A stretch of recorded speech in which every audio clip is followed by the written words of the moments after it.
بسم اللہ الرحمن الرحیم الحمد للہ وحدہ والصلاة والسلام علی من لا نبی بعدہ اما بعد۔ محترم بزرگوں، دوستوں، میرے دینی اور ایمانی بھائیوں، ہم جس دور میں جی رہے ہیں اس دور میں بہت ساری ایسی نئی چیزیں ایجاد ہوتی چلی جا رہی ہیں اور ایسے دنوں کو منانے کا رواج بڑھتا چلا جا رہا ہے جن کا شریعت اور سنت سے کوئی تعلق نہیں ہے۔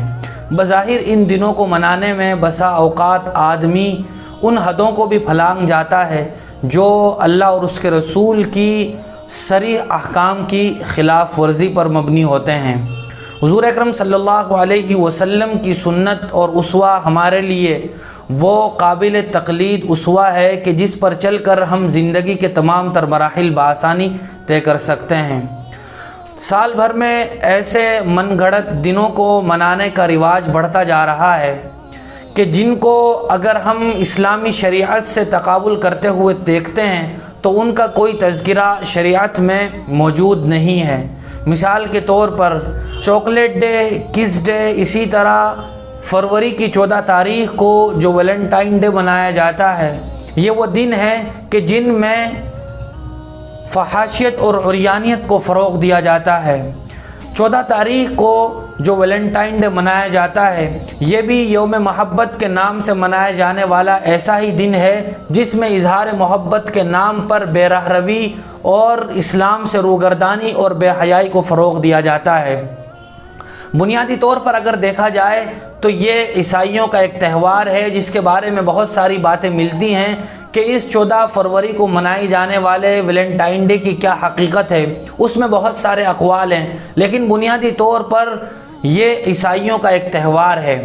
یاد رکھنا چاہیے کہ مذہب اسلام میں خوشی کے طور پر دن منانے کے لیے پہلے سے دن موجود ہیں جن کو ہم یوم عید الفطر اور یوم عید الاضحیٰ کے نام سے یاد کرتے ہیں، اور اللہ تبارک و تعالیٰ نے انسانی فطرت کو ملحوظ رکھتے ہوئے ہی یہ تہوار عطا فرمائے ہیں۔ لیکن سال بھر میں جو یہ دن منائے جاتے ہیں یہ مسلمانوں کے تہوار نہیں ہیں، بلکہ ان کو منا کر آدمی اللہ اور اس کی نظروں سے بھی بسا اوقات گر جاتا ہے۔ ویلنٹائن ڈے کو جو کچھ ہوتا ہے وہ سب ہم سب کی نظروں کے سامنے ہے۔ مسلمانوں میں یہ بڑھتا ہوا رجحان ہمیں بے حیائی کی طرف لے جا رہا ہے، حالانکہ اللہ تبارک و تعالیٰ قرآن مجید میں ارشاد فرماتے ہیں ان الذین یحبون ان تشیع الفاحشۃ فی الذین آمنوا لہم عذاب علیم فی الدنیا والآخرہ واللہ یعلم وانتم لا تعلمون، کہ جو لوگ مسلمانوں میں بے حیائی پھیلانا چاہتے ہیں ان کے لیے دنیا اور آخرت میں دردناک اور رسوا کن عذاب ہے۔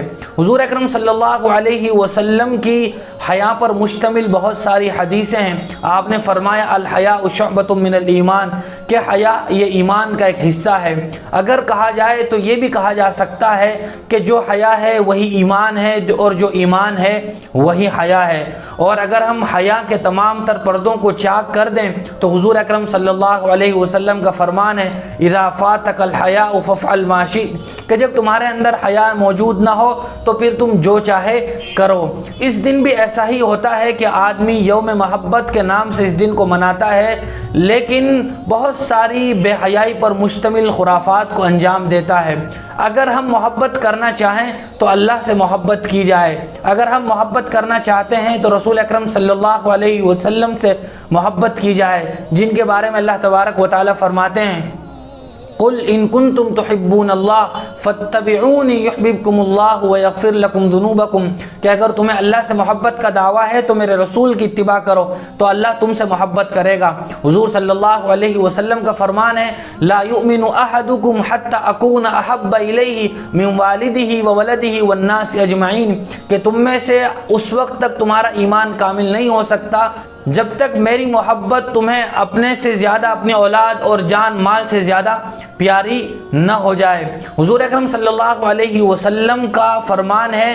من احب للہ وابغض للہ واعطى للہ ومنع للہ فقد استکمل الایمان، کہ جس نے اللہ کے لیے محبت کی، اللہ کے لیے نفرت کی، اللہ ہی کے لیے کسی کو دیا، اللہ ہی کے لیے کسی سے ہاتھ روکا تو اس کا ایمان کامل ہو گیا۔ محبت کرنی ہے تو اپنی والدین سے محبت کی جائے جن کی محبت پر احادیث میں فضائل اور ترغیبات موجود ہیں۔ محبت کرنی ہے تو اپنے بھائی اور بہنوں سے محبت کی جائے، دوسروں سے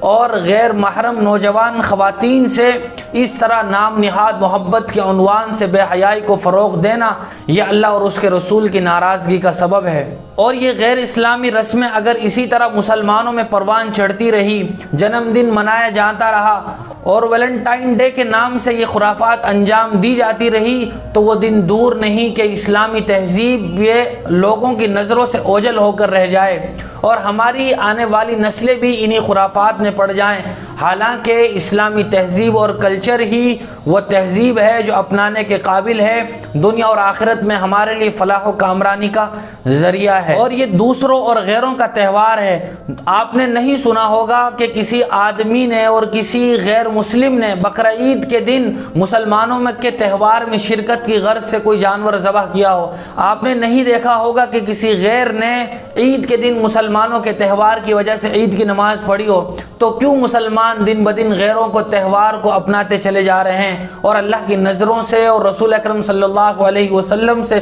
دور ہوتے چلے جا رہے ہیں؟ ضروری ہے کہ ہم ان چیزوں کو اپنائیں جو اللہ اور اس کے رسول کے منشے کے مطابق ہوں اور ایسی خرافات اور بدعات سے اپنے آپ کو بچائے رکھیں تاکہ ہم اللہ کی نظروں میں سرخرو ہو سکیں۔ اللہ تعالی عمل کی توفیق نصیب فرمائے۔